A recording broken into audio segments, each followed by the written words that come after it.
नमस्कार दोस्तों, भारतीय भूगोल की श्रृंखला को आगे बढ़ाएंगे। आज के इस वीडियो में हम देखने वाले हैं नवविवर्तनिकी के बारे में। आखिर नवविवर्तनिकी क्या है, नियोटेक्टोनिक के बारे में हम देखेंगे। तो आखिर क्या होता है और उसके कारण क्या हैं, परिणाम क्या हैं। भारत के संदर्भ में हम देखेंगे कि भारत में जो नवविवर्तनिकी उसके कौन कौन से साक्ष्य हैं उनके बारे में देखेंगे। लेकिन जब हम कोई चीज़ पढ़ते हैं तो उसके बारे में उसकी डिफिनेशन क्या है और वो शब्द कहाँ से आया है, कैसे आया है, उसके बारे में जानना जरूरी है। नवविवर्तनिकी मतलब से पहले आप जान रहे हैं टेक्टोनिक मतलब कि जो विवर्तनिक की घटना है। आप जान रहे हैं कि जिस तरीके से पूरी पृथ्वी पर विवर्तनिक की घटनाएं होती जिनकी वजह से किसी भूखंड का खिसकना, टेक्टोनिक प्लेट के बारे में आप पढ़ते हैं तो उस तरीके से कह सकते हैं। अगर जो विवर्तनिकों को अगर जो डिवीजन किया जाए उसका तो दो पार्ट में हम करते हैं। एक होता है पूरा विवर्तनिकी, एक होता है नवविवर्तनिकी।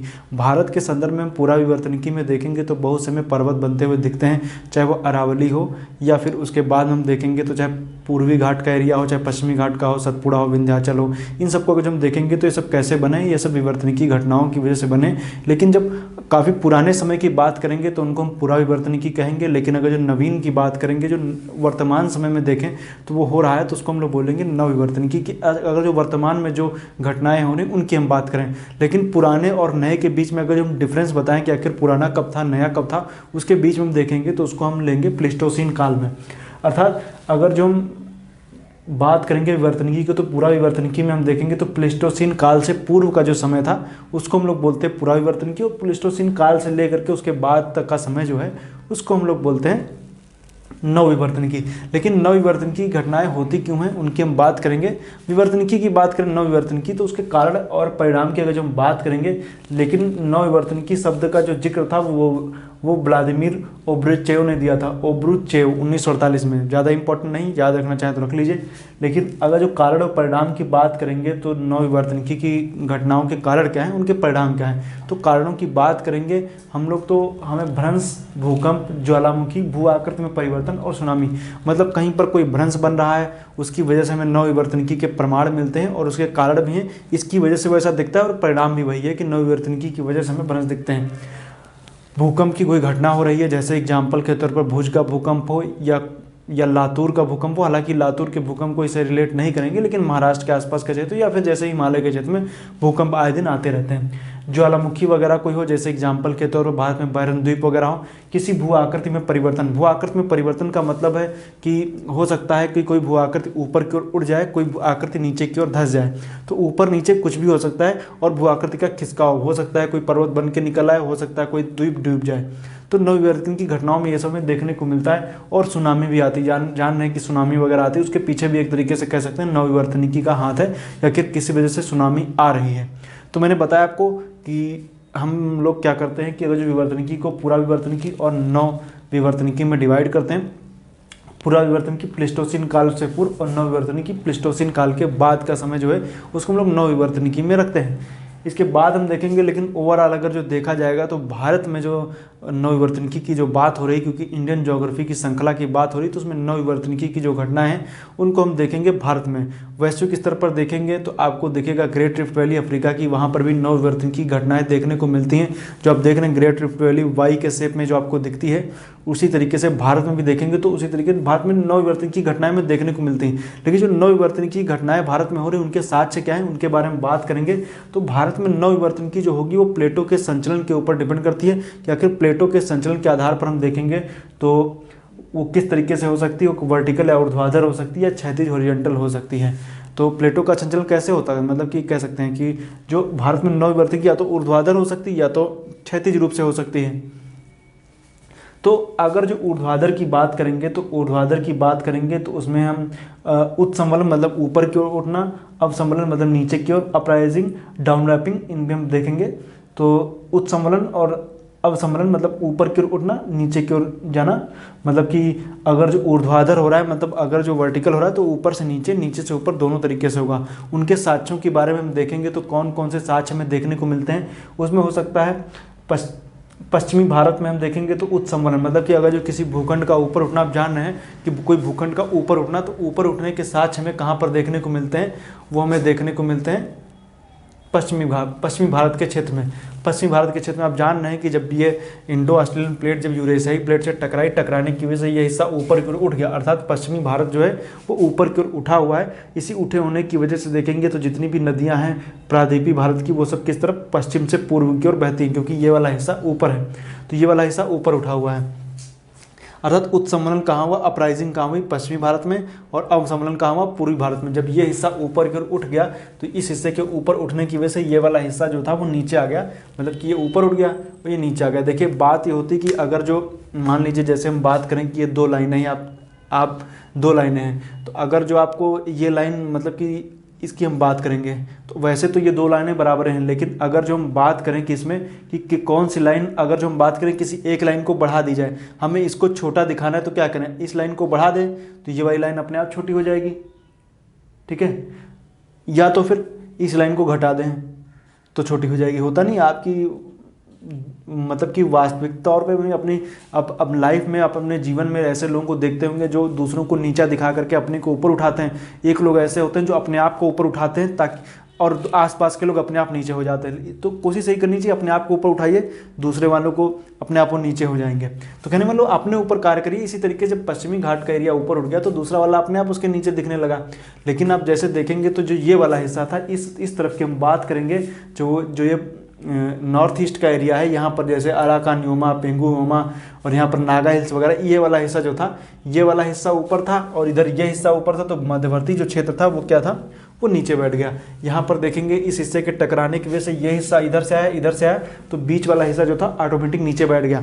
इसमें देखेंगे जैसे इस एरिया को इस डायग्राम के जरिए समझने की कोशिश कीजिए। ये वाला हिस्सा जो था वो ऊपर उठ गया और ये वाला हिस्सा ऊपर उठा, और चूंकि इसका मूवमेंट किस तरफ था, इस तरफ था, और यहाँ पर नदियाँ वगैरह जो आ रही थी अपने अवसाद वगैरह इस तरफ लेकर के आ रही थी, जो नदियाँ जो बह रही थी वो अपने अवसाद इस तरफ ला रही थी, तो यहाँ पर क्या हुआ, उसका वेट भी बढ़ता चला गया। तो नदियाँ, एक तो ये वाला हिस्सा ऊपर उठा ही था, नदियों ने अवसाद लाई, ये वाला हिस्सा जो था, ये वाला हिस्सा, ये मध्यवर्ती हिस्सा इसको मान लीजिए, ये वाला हिस्सा जो था वो नीचे बैठ गया, क्योंकि ये हिस्सा ऊपर उठा, नीचे बैठ गया। ये वाला हिस्सा जो था वो मालदा गैप का हिस्सा था।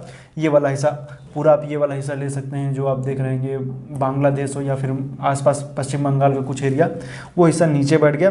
और चूंकि इस तरफ आप देखेंगे तो ये तो अराकानयोमा, पेंगुयोमा था ही, तो ये तो ऊपर था ही, तो इसकी वजह से ये वाला हिस्सा नीचे बैठ गया। अर्थात जो ऊर्ध्वाधर में हम देखेंगे तो उत्समलन हमें कहाँ देखने को मिलता है, पश्चिम भारत में, और अवसमलन पूर्वी भारत में। यहाँ हालांकि अपराइजिंग जो थी वो नॉर्थ ईस्ट के एरिया में भी हो रही थी।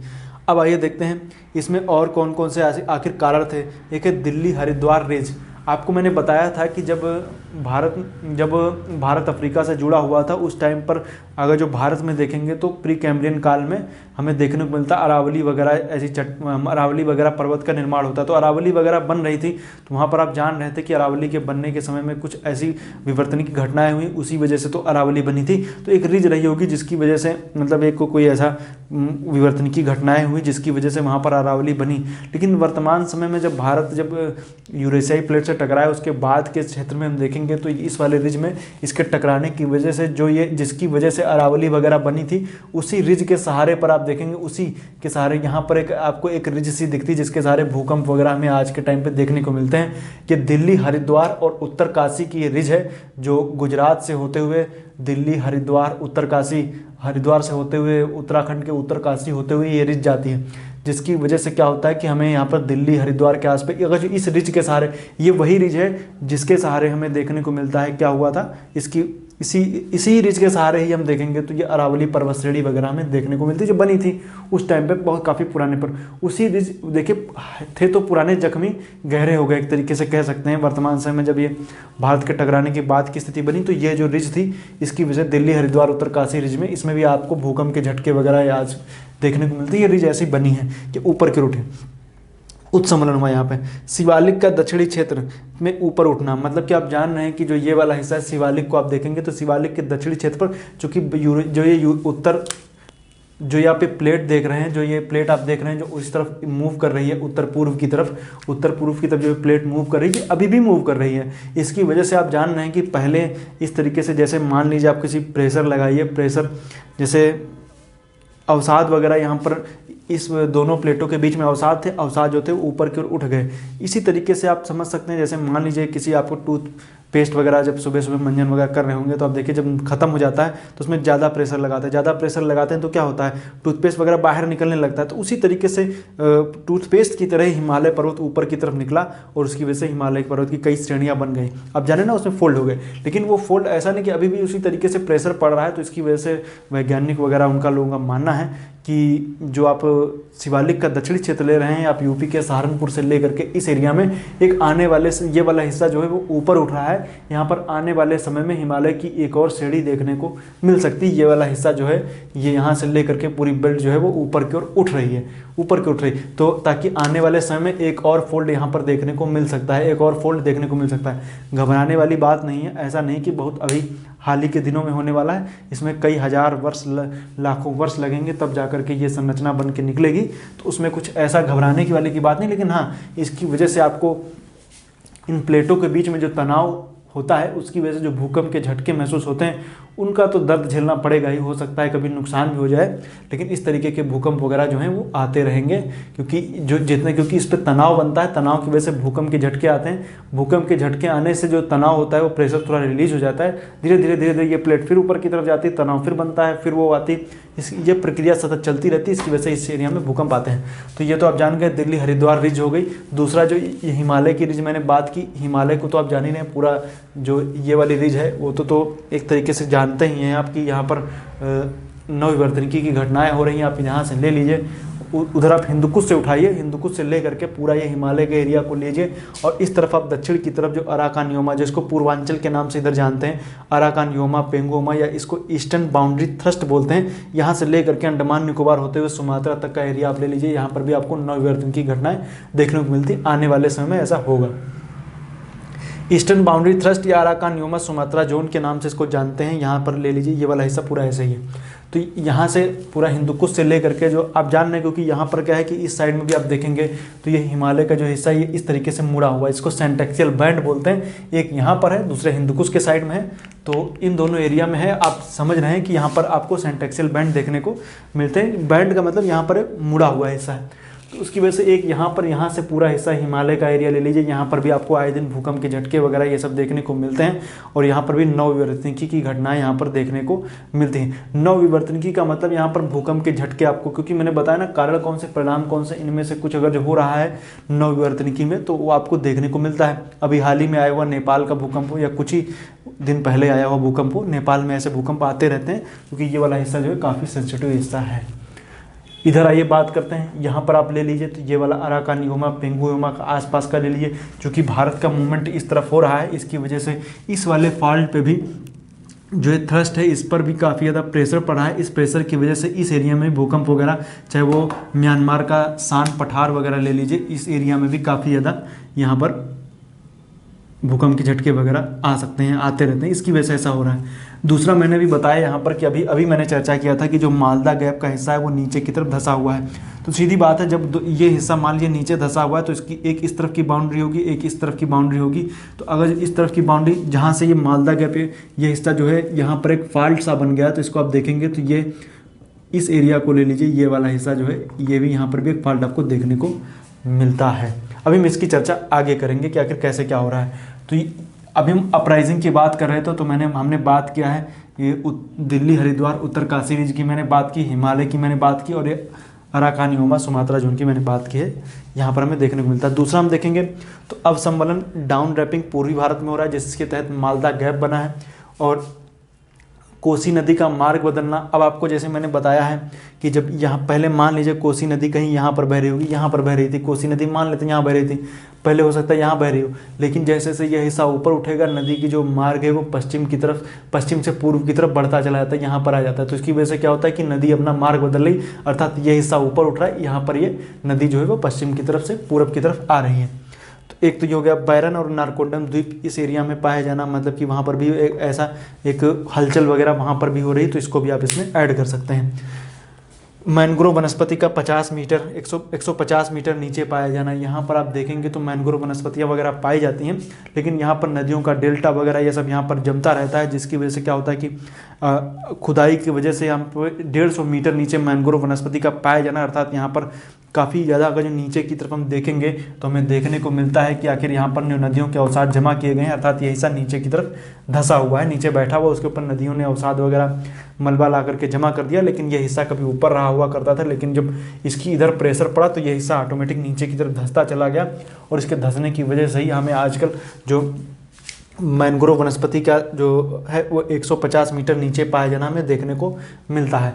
अब आइए एक बात और देख लेते हैं, इसमें से हमें ये देखना है। दूसरा क्षैतिज रूप से हम देखेंगे, ऊर्ध्वाधर की मैंने बात कर ली, क्षैतिज रूप से हम देखेंगे तो क्षैतिज रूप से अब जान रहे हैं उत्तर से पूर्व की ओर, मतलब उत्तर पूर्व की ओर भारत का संचलन क्षैतिज रूप से जो हो रहा है, ये भी एक तरीके से नवविवर्तनिकी का कारण है।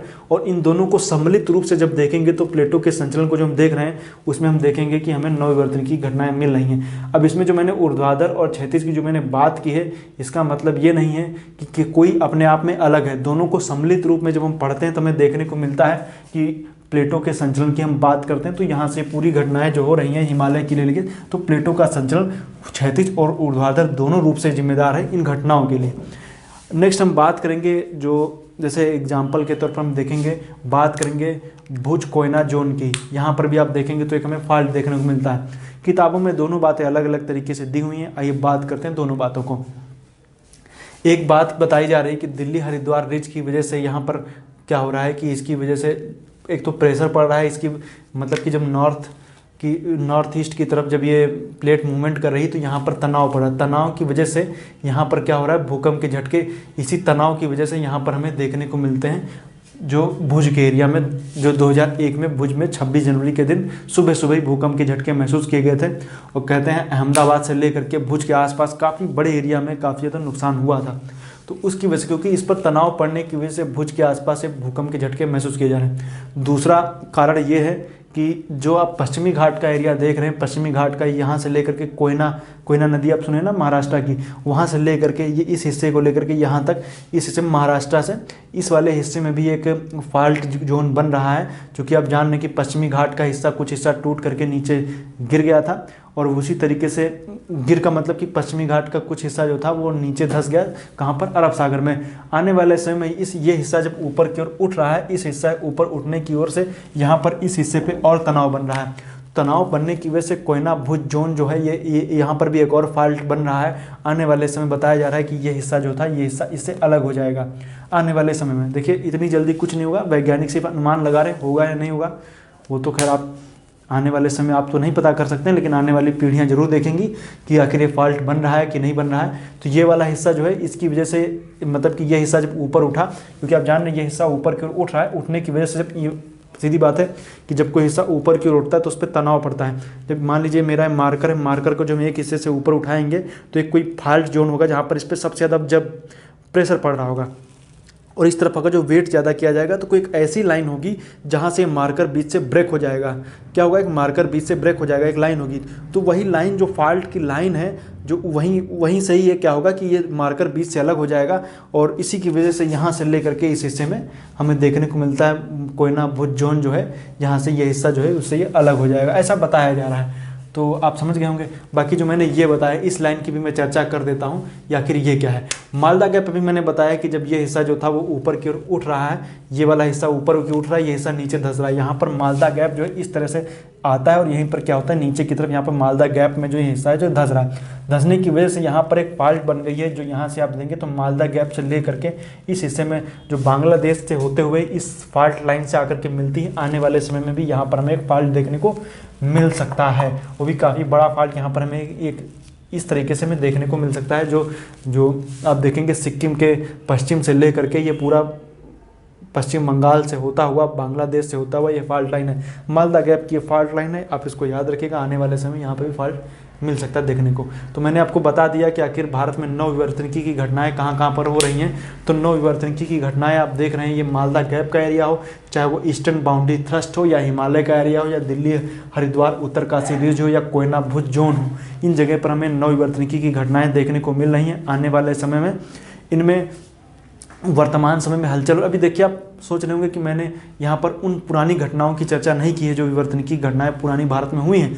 आप समझ रहे होंगे, जैसे एग्जाम्पल के तौर पर मैंने दक्कन ट्रैप की बात नहीं की है, हमने कुडप्पा क्रम की चट्टानों की बात नहीं की है, हमने अरावली की बात नहीं की। अरावली की बात तो की, लेकिन चूंकि अरावली का वर्तमान संदर्भ में भी उसका इम्पैक्ट पड़ रहा है, इस वजह से हम अरावली की बात कर रहे हैं। नहीं तो हम अरावली की बात नहीं कर रहे हैं। ना हमने राजमहल की पहाड़ियों की बात की है, ना मैंने सतपुड़ा विंध्याचल की बात की है, क्योंकि ये मैं नवविवर्तनिकी की बात कर रहा हूँ। जो जो लाइनें बनी वहाँ पर नवविवर्तनिकी की घटनाएं हमें देखने को मिल रही हैं। आने वाले समय में वहाँ पर बहुत बड़ा कुछ, एक तरीके से कह सकते हैं कि एक मतलब कि हो सकता है कोई फाल्ट बन के उभरे, कोई स्थलाकृति बन के उभरे, या कुछ हिस्सा टूट करके अलग हो जाए, या हिस्सा कुछ हिस्सा जुड़ जाए, कुछ भी हो सकता है। उसी को लेकर के नवविवर्तनिकी की बात कही गई है। मैंने सारे पॉइंट बता दिए हैं, आप लोग इसको समझिएगा, आपको अच्छे से समझ में आ जाएगा। तो आज के लिए इतना ही। वीडियो देखने के लिए आपका बहुत बहुत धन्यवाद।